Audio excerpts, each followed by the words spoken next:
아픔, 우울증 세상의 심술거점이라 교사 B는 출장 중에 심근경색을 당해서 8주 동안에 지방병원에 머물렀으며 너무 일찍 퇴원해서 깊이 낙담하고 분명 위중한 상태로 병원에 입원했다. 그는 산책을 해도 좋다고 허락을 받기까지 2달을 병상에 산책을 하면서 가슴에 통증이나 왼팔에 마비감이나 무거운 냉기를 넣으셨나요? 그는 한동안 망설이더니 작심했다는 듯이 화가 나고 반쯤 주저하며 대답했다. 그 이야기는 전혀 하고 싶지 않군요. 이런 일은 스스로 창피하다는 생각이 들 정도로 엉뚱한 착각에 빠지게 하니까요. 나름 경험을 많이 했거든요. 심근경색 이전에는 또 저는 등산을 하다가 심장 주변에서 불편한 압박감을 느꼈습니다. 몹시 불안해진 나머지 너무 무리해서 그럴 거라고 스스로 달래라고 들었죠. 집에 들어와서 왼쪽 가슴 호주머니에서 만년필을 꺼냈는데 다른 압박감이 사라지더라고요. 마치 실형당한 같은 느낌이 들더군요. 얼마 뒤에 똑같은 경험을 했어요. 이번에는 왼쪽 가슴 호주머니에서 지갑을 꺼내는데 가슴이 불편하고 두려운 기분이 들게 하는 압박감이 느껴지더군요. 이른바 심장 통증은 이번에도 곧 사라졌습니다. 그래요. 심지어 한밤중에도 압박감에서 깨어나 잠옷을 왼쪽 가슴 호주머니에 두었던 휴대용 휴지를 꺼내는데 똑같은 현상이 되풀이되더라고요. 그때부터 착각할 수 있다는 것, 그리고 이런 착각으로 자신이 얼마나 우스꽝스러워지는지를 잘 압니다. 이 경우에 나는 아픔이 나타나는 부위와 이를 감지하는 혼동을 오로지 환자 자신의 착각으로만 취급하는 너무 손쉬운 해석을 피하고자 한다. 이 환자의 경우는 분명히 매우 복잡하다. 물론 혼동이 이런 복잡함을 거들기는 한다. 또 바로 그래서 나는 이 혼동을 주목하고자 한다. 자, 의복이 몸과 조화를 이루는 과정에서 그런 통증의 출몰도 가능하다는 점을 역시 나는 간단히 언급만 하겠다. 자신의 몸에 지나칠 정도로 민감함을 보였던 환자 B, 즉 가슴에 유탄을 맞았던 B 교사 역시 우울증의 핵심적인 특징을 드러낸다. 혼동이라는 것에서 자신을 감추며 일하다가 몸이 들여는 부담이 되는 경험을 하는 것이 우리의 인생사이다. 그럴 수 있다라는 건데요.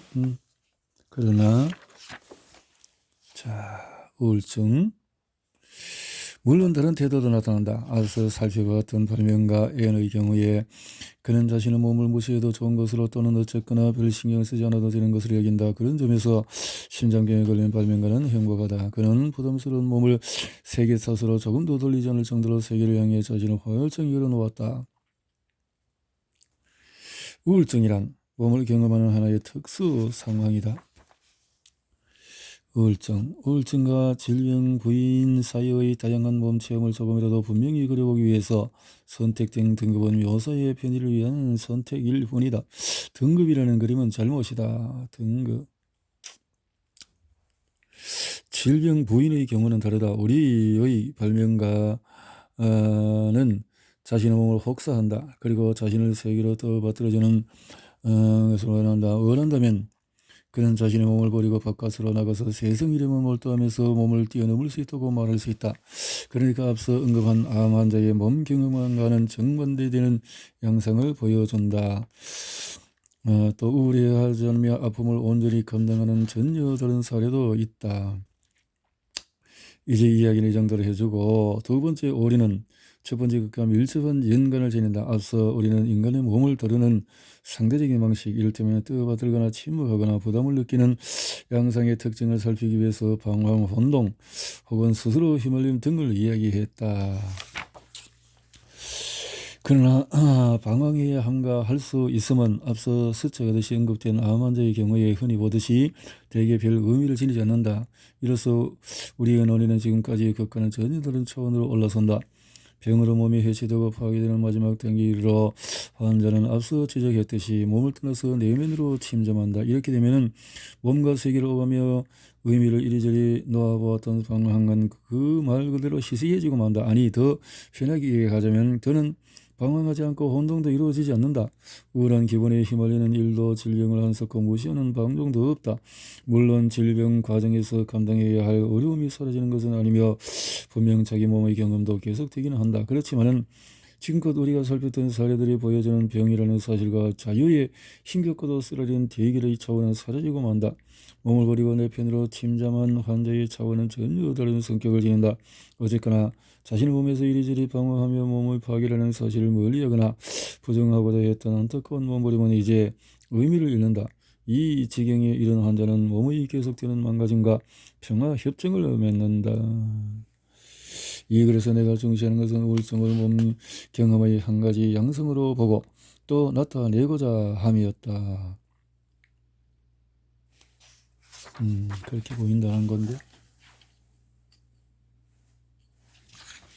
미래를 기약할 수 없다는가. 말수가 줄고 행동은 신중해진다. 심근경색이라는 위급한 단계를 이겨내고 위중한 협심증 증상이 더 나타나지 않는다면 이런 환자는 대개 몇 주 혹은 몇 달 동안 심장질병과 왼쪽 어깨 통증이 계속되는 국면에 이른다. 이런 통증은 제어할 방법이 거의 없다. 이런 종류의 통증은 그저 아프다는 대단히 부족한 말로 표현이 된다. 지금 말하는 것은 어떤 종류의 증상인지 명확하게 하기 위한 가장 손쉬운 방법은 진짜 협심증과 발작과 구분하는 것이다. 진짜 심근경색을 앓고 난 뒤후 환자에게서 항상 관찰하는 가벼운 지속적인 아픔은 대개 강도가 낮으며 생각할 수 있는 모든 종류의 저림과 뒤섞인다. 상태의 기본의 이런 변화는 환자의 동작에서 가장 확연하게 드러난다.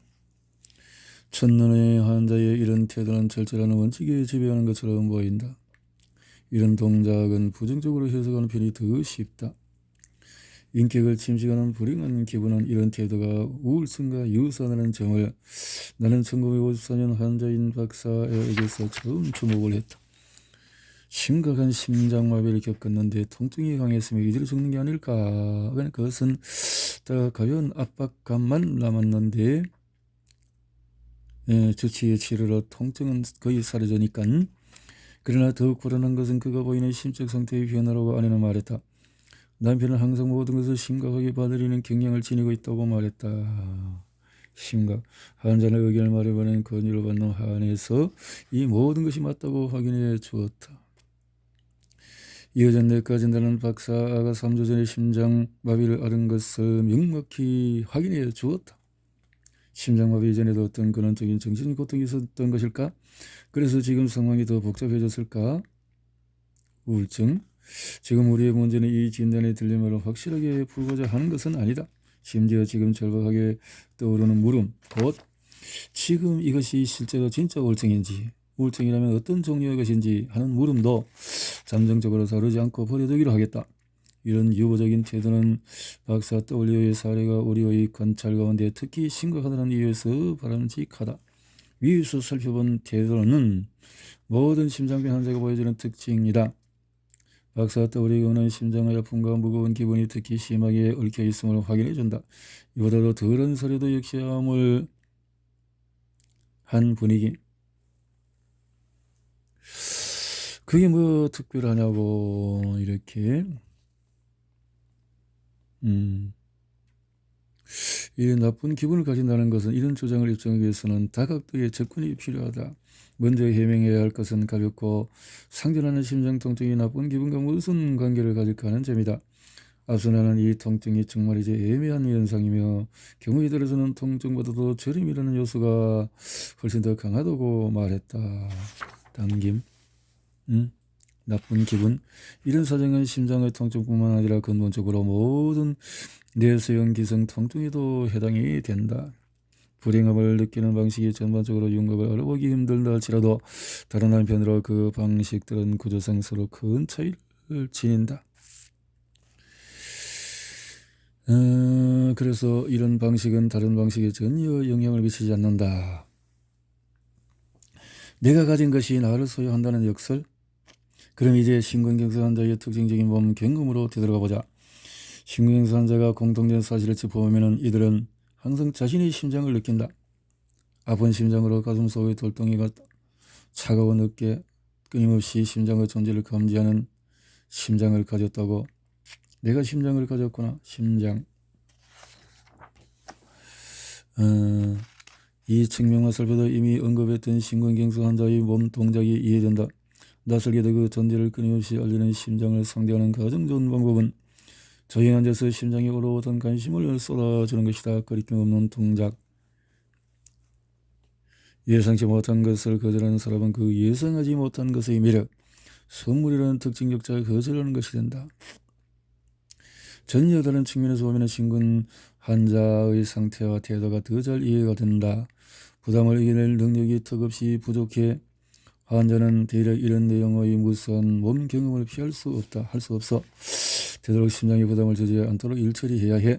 그러나 모든 의도된 동작만 몸의 할 수 없음이라는 경험에 지배당하는 것이 아니다. 몸이 자발적으로 보이는 반응과 저절로 이루어지는 행동도 잘 되지 않는다. 힘들고 심근경색 환자의 동작은 암담한 기분의 표현이 아니다. 또 자신의 병에 반응해서 보이는 우울함의 결과도 아니다. 그리고 우울함은 상황을 곱씹어 생각한 끝에 나타난 것도 우연한 것도 아니다. 심근경색 환자의 동작과 기분은 동전의 양면과 같다. 피할 수 없이 되풀이는 몸속의 행복하지 않으면 행복이 본격적으로 고개를 들 수 없음을 뜻한다. 속담의 지혜가 윙크하는 것을 봐라. 흔히 말하는 몸이 편안해야 행복하다거나 몸이 불편하면 불행하다는 표현이 사안의 본질을 풀어볼 열쇠를 제공한다. 계획된 것과 계산된 것에 몸쓰기를 해야 하는 좁혀짐 그리고 모든 자발성과 자연스러움의 상당 부분의 포기는 모든 관계에 암울한 그림자를 들이온다. 한 가지 가능한 반론에는 애초부터 대비를 해두는 것이 좋겠다. 환자의 재생 아름다운 풍경을 견딜 수가 없어. 앞서의 반론은 우리의 연구 범위를 너무 좁게 잡아 생겨나는 것이기도 하다. 심근경색을 겪고 몇 달이 지나서 요양원에서 아직 남은 협심증 치료를 받았던 환자 지의 말을 새겨보면 연구 범위를 좁게 잡은 것이 당장에 분명해진다. 연구 범위 어쩌다가 이런 불편한 경험이 일어났을까? 이런 현상학적인 진리를 염두에 둘 때 사정은 분명해진다. 자신을 움직이기 불편한 불행함은 항상 선언적으로 주어진 자의 형성의 기회가 불편함 탓에 이루어지지 않는 것이다. 다시 말해서 자아를 어떤 식으로든 미래형으로 발전시키는 게 가로막히는 것이 불행이다. 이런 생각을 다듬으며 나는 지금까지 특히 인간의 시간성, 미래를 향한 끊임없는 변화를 주목했다. 심근경색을 앓고 난 환자의 심장타수에 제한되는 몸 경험은 환자의 이런 더 자연스러운 구성력이 없이 자연스레 이루어지던 세계와의 관계를 허락하지 않는다. 구성력이 없는 세계와의 관계가 지니는 특징은 몸의 자유스러운 움직임뿐만 아니라 눈으로 쓱 훑어보고 저 멀리 건너보는 것과 같은 유유자적함과 품을 포함한다. 우리는 주변의 것을 그저 망막에 맺힌 상으로 이러저러한 윤곽과 색채를 가지며 빛이 반사된 것만으로 받아들이지 않음을 안다. 심장병 환자가 풍경을 견딜 수 없는 것이라고 받아들이는 이유는 바로 이것이다.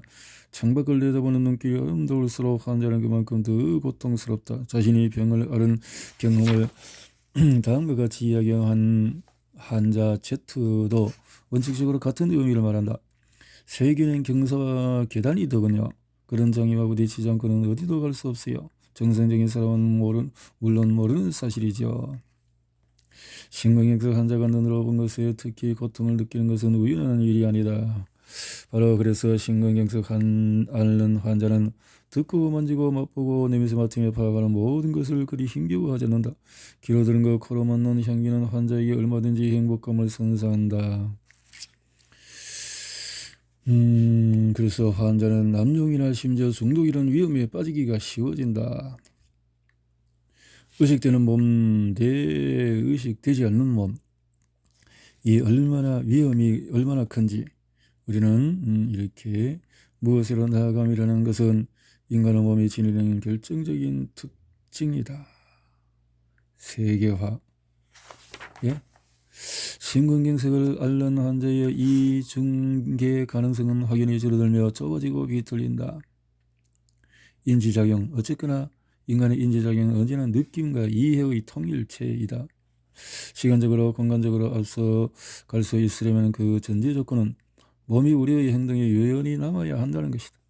심장병 환자처럼 이게 보장이 되어 있지 않으면 하루 종일 몸 동작이 불편한 나머지 생활이 불안해져 몸은 잠재적인 것과 며칠이라는 상태에서 빠져나와 부담되는 것, 물건 같은 것, 돌재처럼 걸어먹는 것으로 굳어진다. 현상학의 이런 관찰은 신경생리학은 신경체계의 행동과 공간도식의 개념으로 확인해 준다. 미래를 기약할 수 없다는 것. 마무리를 위해서 혹시 생길지 모르는 오해를 예방해 두고자 한다. 신경경색을 앓는 환자라고 해서 우리가 그려봤던 모습을 보여주는 것은 아니다. 우리가 연구한 성과는 신경경색을 이겨내고 살아남은 환자의 대다수에게도 들어맞지 않는다. 상당히 많은 환자들은 상대적으로 빨리 고통에서 벗어난다. 하지만 다른 한편으로 우리가 묘사한 상태의 특징을 보이는 환자들은 적지가 않다. 우리의 진단에 전형적인 심근경색 환자의 비중이 얼마나 높은지 하는 물음에 나는 관심을 가지지 않았다. 이 글의 목적은 앞서 암시했듯이 일군의 심장병 환자가 보이는 불행한 상태의 현상적 구조를 밝혀보는 것이다. 예를 들어 앞서 윗배가 아픈 환자를 살펴본 것과 같은 방식으로 심장병 환자를 연구해보고 싶었다. 나는 심근경색 환자의 특징적인 불편한 느낌을 보여주는 것이 중요하다고 여겼다. 이 느낌이 예를 들어서 간이나 위장에 문제가 있는 환자와는 전혀 다른 요소와 색채 완전히 다른 세계의 관계와 중립적이고 서로 접점이 없는 영역을 보여준다. 서로 다른 장기들에 맞춘 다양한 특징의 상세한 대비는 이 글의 범위를 벗어난다. 심근경색 환자의 몸 경험은 앞서 말했듯이 계속 거듭되는 몸 움직임의 실패가 그 특징이다. 그러나 바로 이 식욕과 그 만족의 문제는 예를 들어서 위장을 절제한 환자에게는 고통을 준다. 지금 대단히 비상적으로만 암시한 대립은 심근경색 환자에게 위장절제 환자와 반대로 무엇이 부족한지 물어보면 구체적으로 밝혀진다. 심근경색 환자에게는 앞으로 나아감이라는 행복이 사라지며 위장절제 환자에게는 소화 능력의 회복이 사라진다. 심근경색 환자의 불능은 저기 앞에 놓인 것에 있으며 위장절제 환자의 불능은 바로 가까운 곳에 있다. 바로 그래서 심근경색 환자는 정신의 실체가 될 수 있는 것에 도달할 수 없음을 안타까워한다. 반대로 위장을 절제한 환자는 저 깊숙한 생리작용의 불편을 느낀다. 바로 그래서 심근경색 환자의 우울함은 위장절제 환자의 그것과 전혀 다른 구조를 지닌다. 심근경색 환자는 미래의 자아실현을 기약할 수 없어서 고뇌한다. 반대로 위장절제 환자는 멜랑콜리는 다분히 현세적이다.